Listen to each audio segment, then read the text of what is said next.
One of the biggest questions I get asked on this channel is how to make stained glass windows. So today's video is all about a project from start to finish, from the design phase through to the making and in the installation. It's a school project, Ranelagh School down in Berkshire in England. I was asked to create a brand new design in celebration of one of the school headmasters who recently retired. I went down the route of designing a contemporary design, a very colourful, bright contemporary design based around the idea of a bouquet of flowers. Let's take up the story now where we start the whole process of. Having agreed the design with the clients, the first thing to do is to draw that design out full size. So I set it out on paper.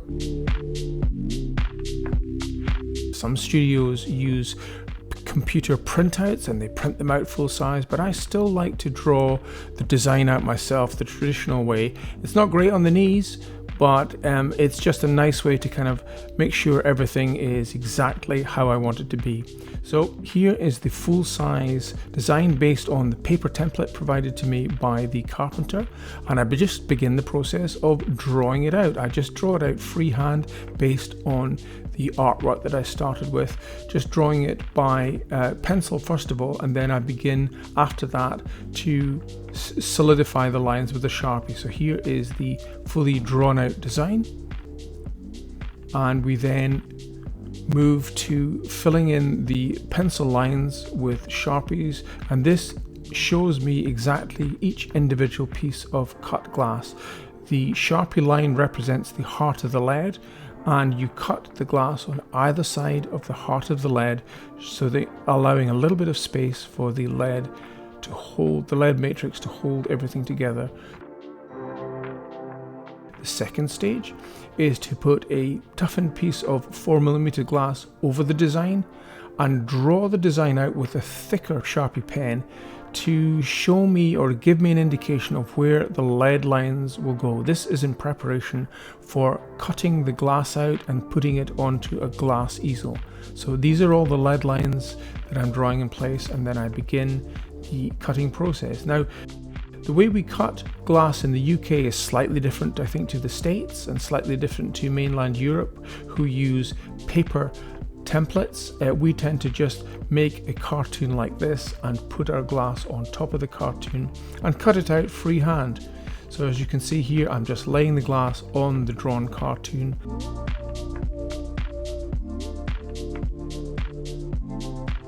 To stick the glass up, I use plasticine, which you can find at Amazon. It's just regular children's plasticine, and I put a little bit of plasticine like this on a few of the edges around the glass and stick it up on the easel in preparation for painting. There is no substitute really for natural light. Although I often use LED lights and artificial light, natural light is the best way forward. Now, occasionally you're going to find that the glass is dark, like this red glass that you can't see through. So the way to get around that is to put a little piece of tracing paper down, trace it out, and then put it onto a light table, and you can see the trace lines through it, and you can cut your darker pieces of glass out this way.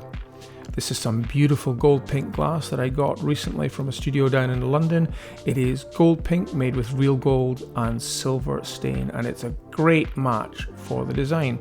So I'm in the process of cutting it and sticking the design up here. Now this is the stage where we're actually sticking most of the glass together. I've put a little bit of paintwork on here in the leaves, etc. This is done with a dipping pen. I've also etched some of the flashed glass here, which you can see it's been etched in the sandblaster, and in preparation for the next stage, which is painting.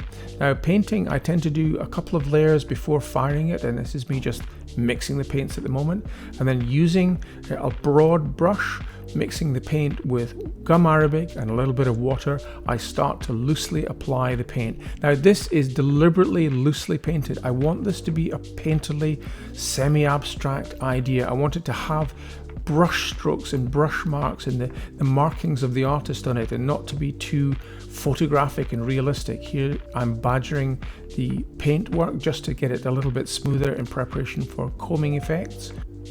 And here it is developing a little bit further. The paint has dried and I am now brushing some of the paint back and sculpting the paint and just manipulating the paint in order to stop the light out where I want to and let the light through in other parts.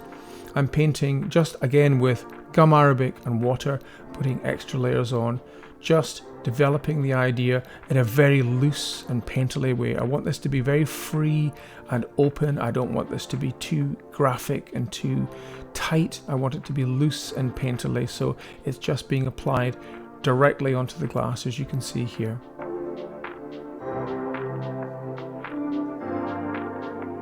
Now again, none of this has been fired. This is all pre-fired glass.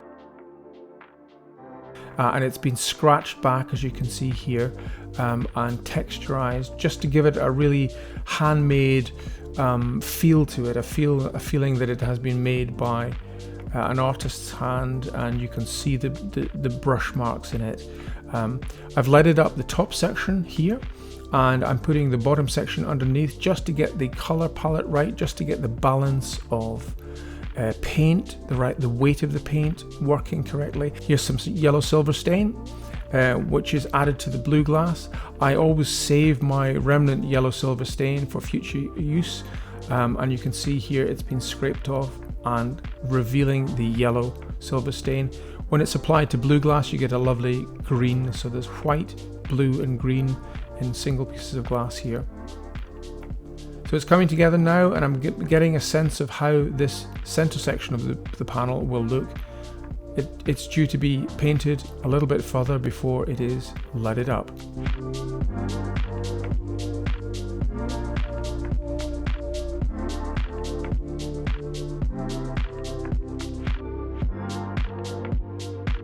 So here we are, the traditional leading process.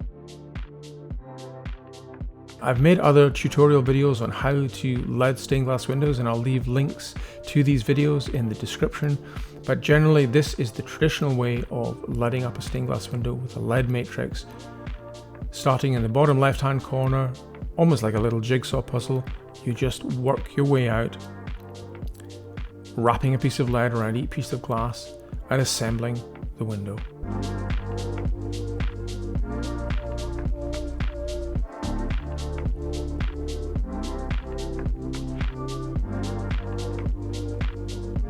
A little bit of flux is applied to the joints before the joints are soldered with blowpipe solder, 60% tin, 40% lead, traditional solder.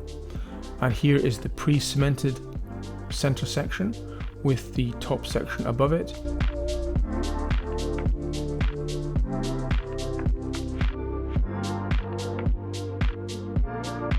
The bottom section has now been made. So again, I'm just making sure that I'm happy with the color balance, that everything works according to plan, and I'm having a look at the top section above.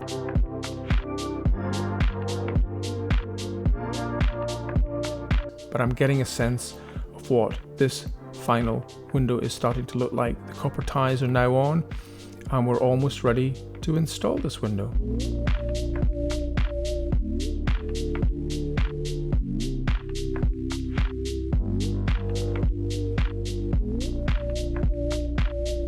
So here we are, back on site, taking the boarding down and beginning the installation process. Traditional stained glass windows are simply put one section on top of another and then tied in place with copper ties to stainless steel bars, and that secures the window in place. This is what it looks like. On the outside, you can actually see quite a lot of the color of the stained glass coming through, and at night when the lights are on and it's dark outside, this is going to look amazing. If you've enjoyed today's video, please leave a like and subscribe to the channel. It really does help us get this information out to as many people as possible. Consider joining the channel as a channel member as well for extra content and special behind the scenes videos made just for my channel members. And have a look at this video next as you continue your journey in the wonderful world of stained glass. Thanks again for watching. Bye for now.